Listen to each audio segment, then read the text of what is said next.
Hi guys. Okay, so we're gonna try this. If you saw how I have this, my phone set up, it looks crazy, but my camera's dead and I wanted to do a video kind of updating you guys, and also just some exciting stuff happened today. I had a doctor's appointment, which it was actually a teaching visit. So I have all my medication here in front of me. I'm just gonna kind of show you guys I guess what my protocol is. Sorry if I'm not looking directly in the camera. It's hard because I can see myself in the phone. But yeah, so I'm gonna go over kind of what my protocol is going to be, and I have some dates, and I do have a question for you other ladies, if there's anybody out there that's going through IVF, about a certain procedure they talked about in today's teaching visit. I have a couple things. Anyways, okay, let's just get started. So the main thing is gonal F. I'm gonna be on that. I have 6 boxes, so I am praying. Oh, you can't really see it. I'm praying that this is gonna be enough, because this is the most expensive medication. So I'm hoping that this will be enough to get me through, but they said I may need to get a few more vials. So I have 6 of those. And then I also am on Cetrotide, 25 milligrams. So again, I have the same thing, 6. It's hard to hold all these, but I have 6 of those as well. And so these, they said, they explained, are 1 full dose. So again, I don't know if I'm gonna end up needing more. I guess they said they kind of just start off with 6 and then see how things go with your cycle and how your follicles respond and all of that. I also have the HCG, and so I only got 1 of these, but the way they mixed it in the clinic, which again, this is something that's new for me, but there's some of it is like a low dose HCG. She mixed it, so that's something, I guess, if I need it based on my blood work. Yeah, see, it says low dose. Based on my blood work, if I need it, then I will take it daily. And she gave me a bunch of these little like insulin syringes, and so I'll do that. And then some of it she mixed to be like a higher form, and that is my trigger shot when it's time to do retrieval. So that's interesting and new. I've taken this before, but not this way, not like as a low dose. So we'll see how that goes. I guess they don't know for sure that I'll need it or not, but they want me to have it because obviously if I do, it's a hassle for me to get to the pharmacy. It's like a specialty pharmacy. I'm sure it's the same for most of you guys. So yeah, so I guess that's why they want me to have it on hand. And then this is Luprolide, 5 mg trigger. So I have this, is like barely anything in there, but so as from what I am, what I understand is that this is another trigger. This is, I believe, the generic. Yeah, see, this is the same thing. So I don't know if I'm gonna trigger twice. It's all kind of confusing, but I'm just trying to one day at a time. It's the same thing. But I have 2 of those. So that's I believe this is what they call the Lupron trigger. And I think that, oh, excuse me. I think that's what I triggered with last time when I did IVF. Just because I do have PCOS. So that's supposed to help, I believe, with hyper ovarian stimulation after they do like retrieval. So I think that's why. And then I have an HCG trigger shot. So they said I can do just Lupron, just HCG, or I could end up doing both. So I guess they just want you to have all of it. Other than that, medication wise, that is all I have. Like I said, I have the syringes for the low HCG. And then I have some other syringes and alcohol swabs. They gave me like a bunch of, these are all alcohol swabs. For, I think, the Lupron, because these ones are, I guess I can open them and show you guys. I probably should have did that, huh? Honestly, she showed me kind of like they had like a test one, if you will. And so she kind of showed me what to do, because I don't think I took Cetrotide with my last cycle either. And with gonal F, I ended up taking Follistim, but I guess it's cheaper now with insurance to do gonal F. So that's why I'm taking, the Follistim was so easy. It was like a pen, and you just like twist it to whatever your dosage was, and then you inject it like in the cap. Like it just, you just change like the little cap. It was so easy. I love that pen. But I guess the Gonal F is a new thing. But so this is what the Cetrotide looks like, if any of you are wondering. So this, you inject into this. There's 2 needles in here. I don't know, it's kind of hard to tell, but there's 2 needles. So that big huge one is what you use to put all of this into this little vial, and you kind of like swish it around. And then there's another needle. You take that needle off and put this needle on, and then you give yourself, you syringe it all back out and give yourself the injection. So this is Cetrotide. So I have, like I said, that one is a full dose, so that's pretty easy, that you don't have to like really measure anything. And then the Gonal F, I'll open this one too. So the Gonal F looks like this. So this has 6 syringes, and then this is the Gonal F powder. It's so hard to tell in these packages, but there's the powder in there, and then the liquid. So you just put the liquid into the powder. Same thing, you kind of like swish it around. You don't shake it, but you like swish it, and then you use the syringes in here to draw up whatever your dosage is that they tell you, whatever your clinic would tell you to do. So those are those. That's that. Yeah, so that's all my medication. I start on the 27th. So that's, I'll find out my dosage based on my blood work today. They did a baseline ultrasound. They did blood work. I'm trying to think what else we've done. We did it. My husband did a semen sample. I don't think it's an analysis. It's a sample that they're freezing. It's kind of weird because of COVID times. So they basically put his semen in quarantine until they got his COVID test result, which he did, and it came back negative. So we're all good there. But it's kind of funny that they're like, yeah, we have to quarantine it. So he already did that. So, so he's good. He did all his like blood test stuff, like AIDS and STDs and all that, and everything's negative, of course. So he's good to go. And then I did blood work today. I did a baseline ultrasound and a follicle count. Everything looks good, so I'm good to go. I'm just gonna wait until Friday.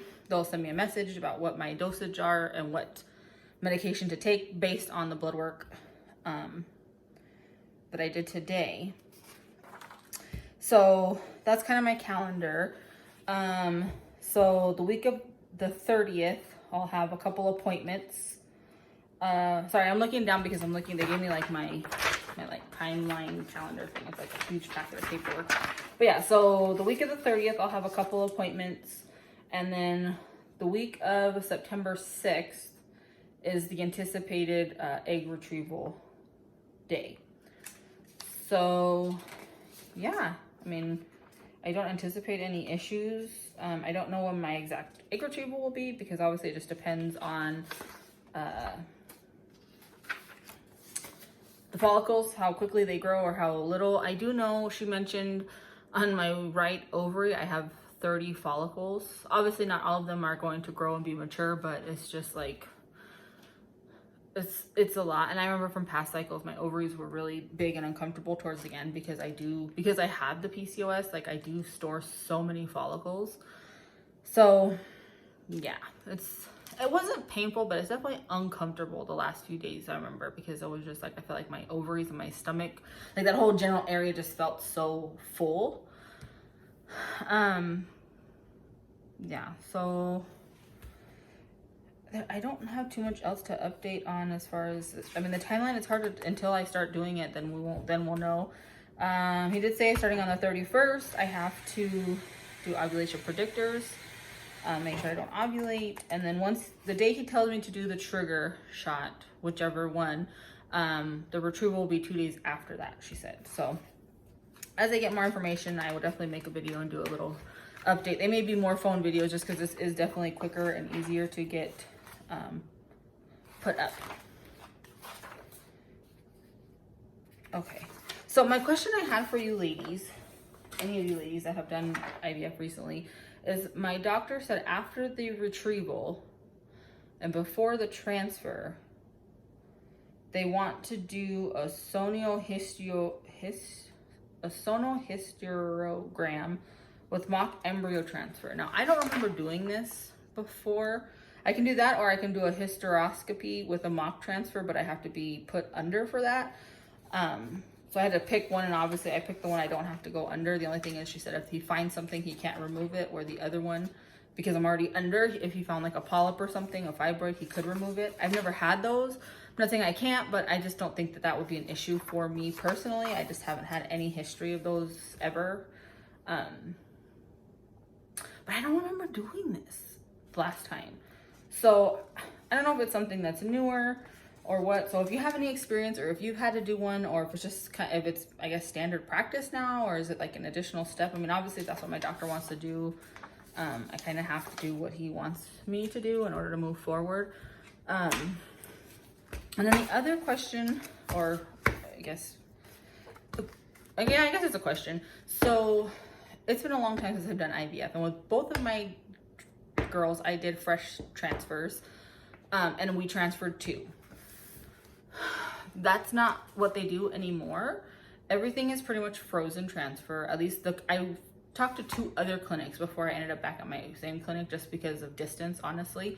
But I didn't really, it's weird, I didn't feel comfortable at those clinics. Like I just didn't get a good vibe from the doctor. So I ended up back at the original clinic where I had my girls, which is where I'm at now. Or where I got pregnant with my girls. But my question is, so most doctors, like I said, they do a retrieval, they freeze all the eggs, they do the mock transfer thing, and then they do the actual transfer. So they're saying my transfer will be probably till sometime in October, like mid-October. I just don't know, is that normal? Is that kind of the standard now? Because I'd be lying if I didn't say I'm a little disappointed that it's gonna be about a month or so between retrieval and transfer. The other thing was, like I said, we did 2 fresh transfers. I did a few frozen transfers in between the 2 fresh, but none of them resulted in a pregnancy.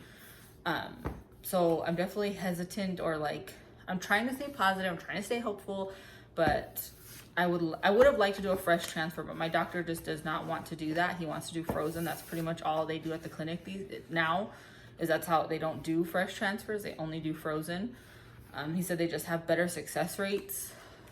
So that's what he wants to do to give me the best chance. And so I trust the doctor, so I'm going to take his word, and that's what we're going to do. We're going to do a freeze all, and we're going to do the transfer, like I said, in probably mid-October if everything goes well.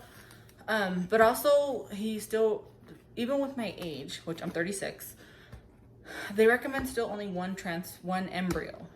Me and my husband kind of teetered with this, because with both of my girls, I always transferred 2 when I did my IVF and my frozen transfers last time. And obviously with both my girls, I had a singleton, even though they transferred 2 good grade embryos.